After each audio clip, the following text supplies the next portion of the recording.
Welcome to The Last Hike. Today's video features a cocky linebacker who looked at the Grand Canyon and called it a treadmill. His ego dragged him into a 115 degrees furnace, parading as a hike. And the brutal twist? He took his last breath, believing he was 1 minute from silencing every doubter.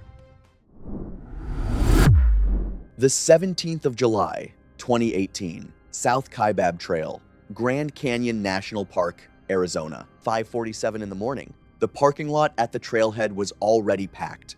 It was a Tuesday, but it didn't matter. The Grand Canyon draws 4 to 5 million visitors a year, and in mid-July, early morning was the only time the air felt remotely tolerable. Families were taking photos against the railing. A dad was yelling at his kids to stop leaning over the edge. A couple was sharing a granola bar and looking out at a view so big it almost doesn't process right in your brain. A park ranger made his rounds along the rim, stopping every few minutes to speak to groups gathering near the trailhead. His delivery was practiced, but not robotic. You could tell he'd said it 1,000 times and still meant every single one. He told people the canyon was unforgiving in summer heat. He told them dehydration and heat stroke could set in faster than they expected. He told them the trail down to the Colorado River was nearly 7 miles one way and dropped almost 5,000 feet in elevation. Then he said the line that I've heard rangers say at this canyon more times than any other. Going down is optional, coming back up is mandatory. Most people nodded politely and kept moving. A few took photos of the warning signs near the trailhead, the ones with bold red text about summer fatalities, not because the signs alarmed them, but because they thought it was funny, a morbid little souvenir. Somewhere in that crowd was a 21-year-old from Texas named Brandon Kowalski.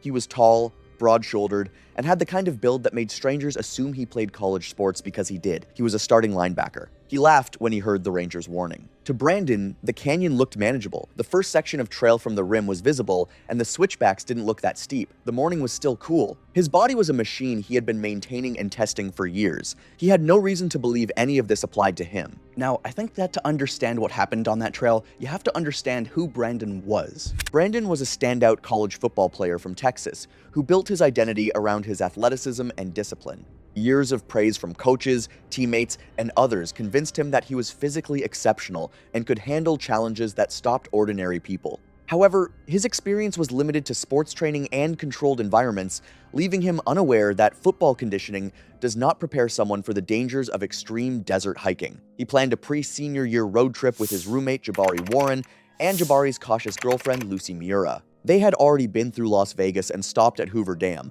which Brandon had found underwhelming. That should have registered in hindsight prior to that Tuesday's hike, but he wasn't thinking. The Grand Canyon was on the itinerary as a half-day stop, take some photos from the rim, maybe walk partway down one of the trails, then drive on to their next destination. That plan lasted until Brandon saw hikers coming back up the trail with dust on their boots and empty water bottles in hand. Someone near them mentioned, almost casually, that if you kept going down far enough, you'd reach the Colorado River itself. Believe me or not, that was all it took. Brandon immediately decided to hike to the Colorado River after hearing how difficult it was, viewing it as a challenge to prove his toughness rather than a carefully planned goal. Jabari and Lucy recognized this familiar pattern of overconfidence. The South Kaibab Trail is one of the Grand Canyon's most demanding routes. With nearly 14 miles round trip, about 4,780 feet of elevation change, no water sources, and little shade.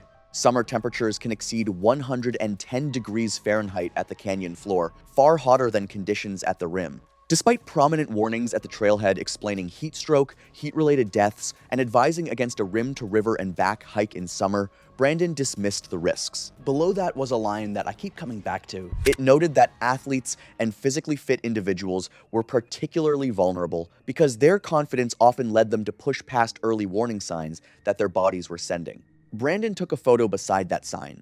Based on what Jabari and Lucy told investigators afterward, he made a comment to the effect that whoever wrote it wasn't thinking about someone like him. A ranger who overheard the exchange stopped and spoke to the group. He didn't lecture. He just asked where they were planning to go, and, when Brandon said the river, laid out the problem plainly. The canyon floor would be over 110 degrees by mid-morning.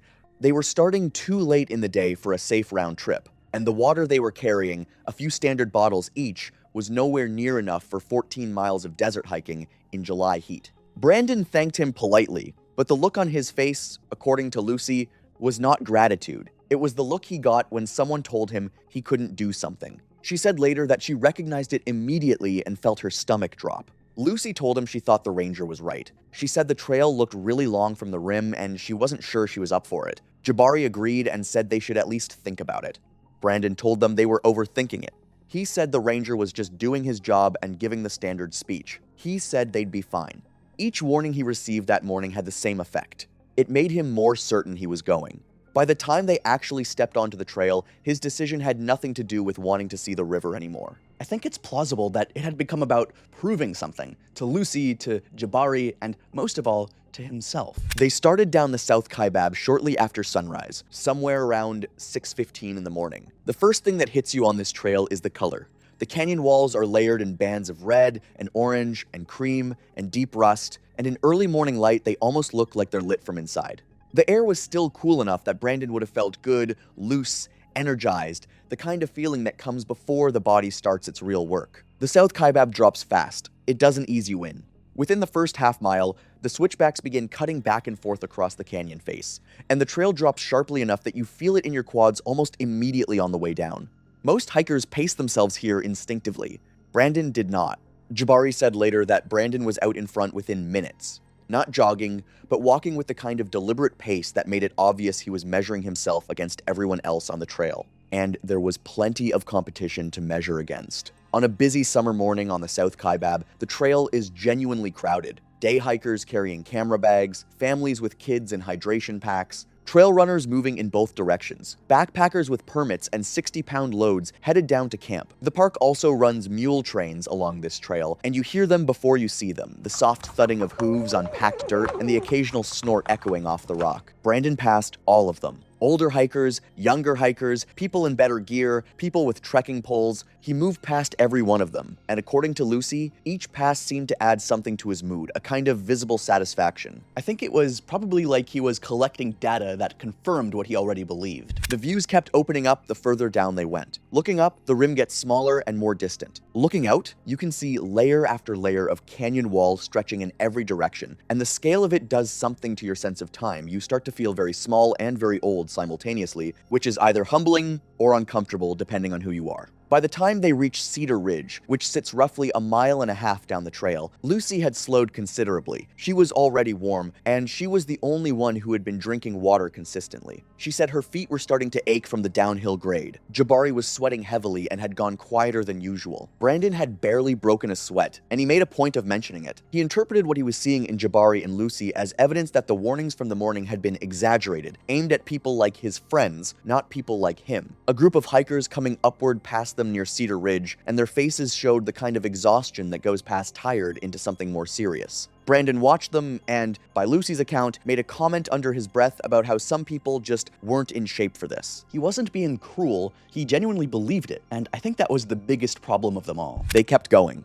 The trail continued downward past Skeleton Point, which sits at about 5,160 feet and offers the first clear view of the Colorado River far below. Most day hikers turn around here. The recommendation from the Park Service is firm about this Skeleton Point is the turnaround for summer day hikers, no exceptions. A sign says so in plain language. Brandon looked at the river, looked at the sign, and kept walking. They reached the river at the bottom of the canyon sometime around 10 inches the morning. The temperature at the canyon floor by that point was somewhere in the neighborhood of 110 degrees Fahrenheit, possibly higher in the direct sun along the exposed rock near the water. The Colorado River itself runs cold, fed by snowmelt, and released from deep in Lake Powell, and the contrast with the ambient air is shocking when you first get close to it. The water looked green and fast, and the canyon walls rose up on both sides so steeply it felt like standing at the bottom of a crack in the earth. Brandon felt fine. He was sweating, but he said that his energy felt intact. I'm not sure if that was true, but he took that as confirmation for himself. What he likely didn't know, and what matters enormously here, is that heat illness doesn't always announce itself immediately.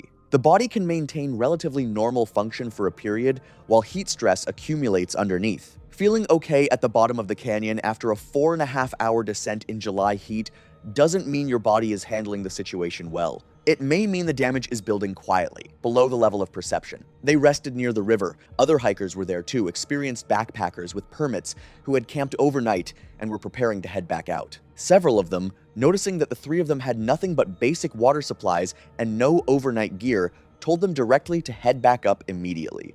One backpacker, based on what Jabari later told rangers, was emphatic. He said something to the effect that the canyon doesn't care how strong you are, it runs on its own terms. And those terms include physics and chemistry that no amount of fitness can override. Brandon didn't argue.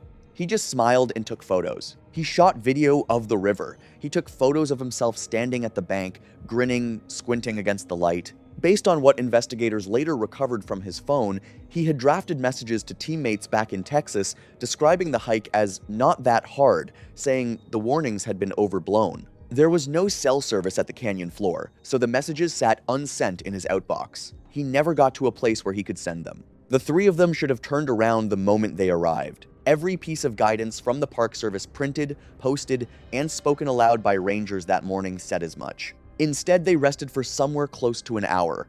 Lucy said later that she tried twice to get Brandon moving, and both times he told her there was no rush. That hour mattered. In the heat of a July canyon floor, an extra hour of sun exposure and elevated body temperature is not a minor thing. The physics of heat illness are cumulative.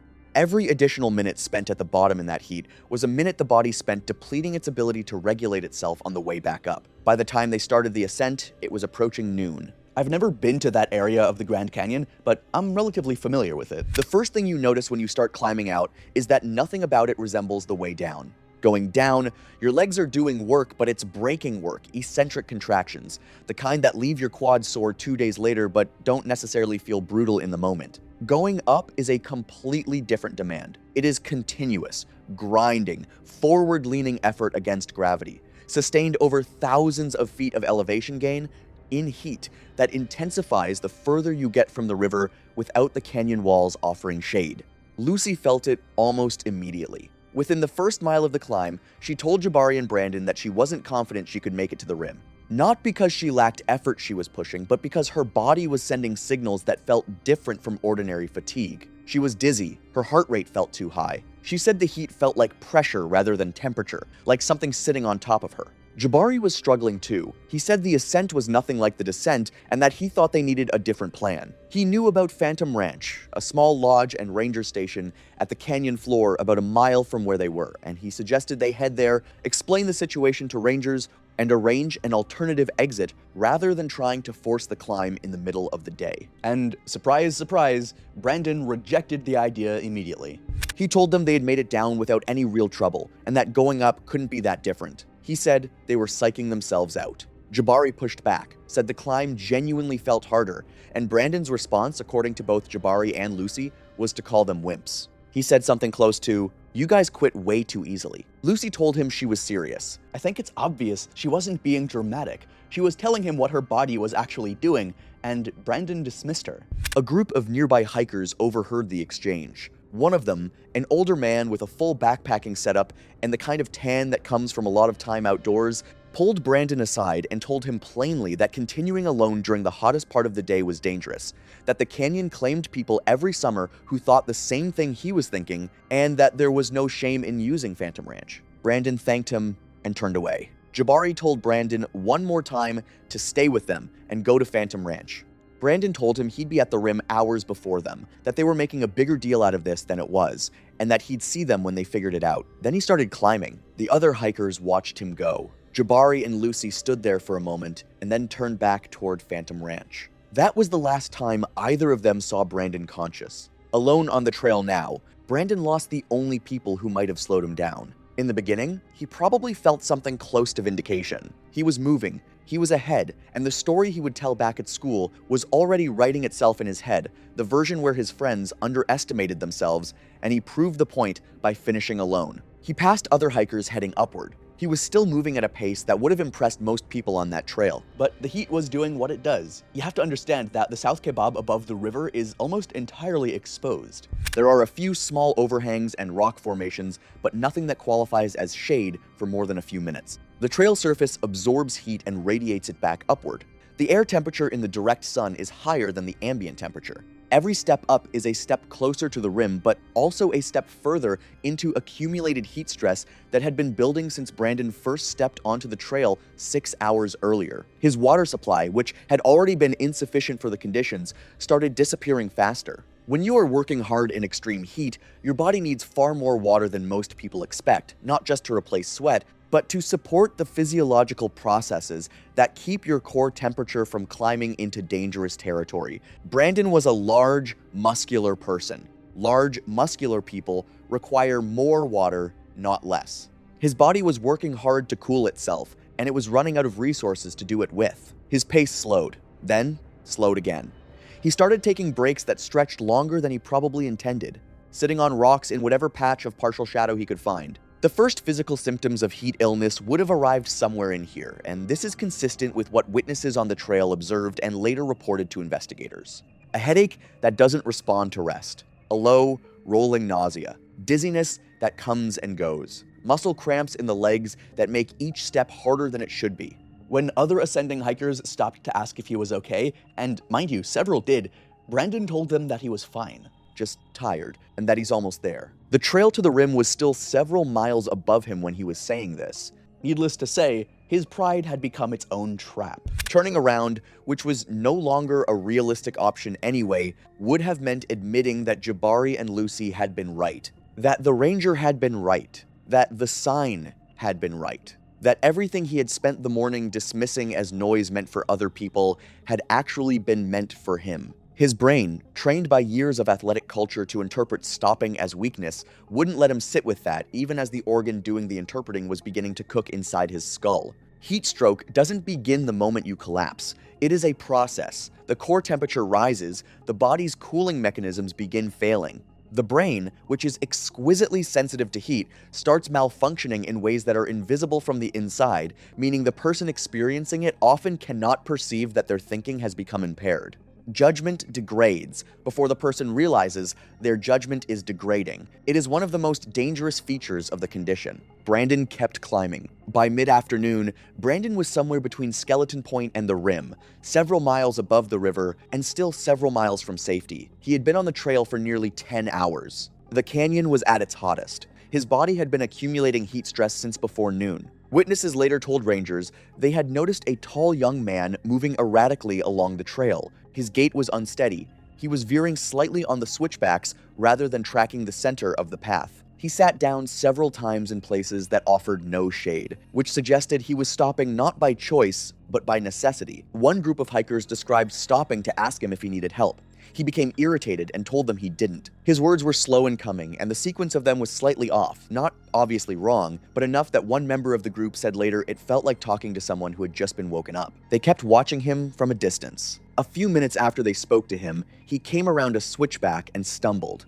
He caught himself on the rock wall beside the trail. Then he stumbled again. The group moved back toward him. This time, his skin was visibly wrong, extremely hot to the touch, and dry rather than wet, which is a sign that the body's sweat response has begun to fail. That failure is one of the markers of full heat stroke rather than heat exhaustion. His responses to questions were confused and delayed. He didn't seem to know what time it was or how far he had come. One member of the group activated emergency services using a satellite communicator. However, Brandon did not sit down. He kept moving upward one slow step at a time for another short distance. I guess it's safe to say that the same drive that had pushed him past every warning that morning had, in the end, been the mechanism of his destruction. His confidence had kept him moving when his body was begging him to stop, and by the time his body won the argument, it was already losing the fight. Rangers were dispatched quickly after the emergency call came in, but the Grand Canyon does not cooperate with urgency. Helicopter evacuation from within the canyon in mid-afternoon in July is complicated by a combination of factors. The intense heat reduces air density, which affects lift capacity, the terrain is narrow and irregular, and wind conditions in the inner canyon can be unpredictable in ways that don't always show up on instruments at the rim. The options for a fast aerial extraction were limited. Ground personnel reached Brandon on the trail. When medical responders took his core temperature, it was critically elevated well into the range where organ damage becomes a near certainty without immediate aggressive intervention. They began cooling him on the trail using whatever resources they had: ice packs, wet cloth, shade from bodies and gear positioned to block the sun. Every minute of core temperature above a threshold damages tissue, including brain tissue. The body's systems, kidneys, liver, heart, brain, begin failing in sequence once heat stroke is established and the cooling response has broken down. He was unconscious by the time evacuation was completed. Rangers and medical personnel worked him the entire way out. His body was young and strong, and it fought the way a good engine will run on fumes longer than a weaker one. But the damage by that point was not something fitness could reverse. Brandon Kowalski died later that evening at a regional hospital. The medical examiner listed the cause of death as exertional heat stroke with severe dehydration and multi-organ failure as contributing conditions. Mind you, he was only 21 years old. Jabari and Lucy had reached Phantom Ranch, received assistance from rangers, and hiked out the following morning via the Bright Angel Trail, the longer but more sheltered route to the rim, with water stations along the way. Lucy told investigators she had replayed the conversation at the trailhead 100 times in the days after, trying to find the sentence that would have changed it. Rangers gently told her there probably wasn't one, not because the situation was inevitable. It was because the specific combination of factors Brandon brought to that trail made him nearly impossible to reach by the time the warnings started. The rangers who worked the case noted something that has stayed with me. They said Brandon was one of the most physically capable people they had ever seen on a heat fatality report. His resting health, his conditioning, his cardiovascular baseline, all of it was exceptional. The problem was never his body. The problem was that he had spent years building an identity around what his body could do, and that identity had no room in it for the idea that some forces simply do not care about your fitness level. The canyon is not impressed by your deadlift, it is not watching your film, it runs on temperature and elevation and physics, and it applies those things equally to everyone who walks into it. The kicker, Brandon never got the chance to understand that. He died still believing that he was fine.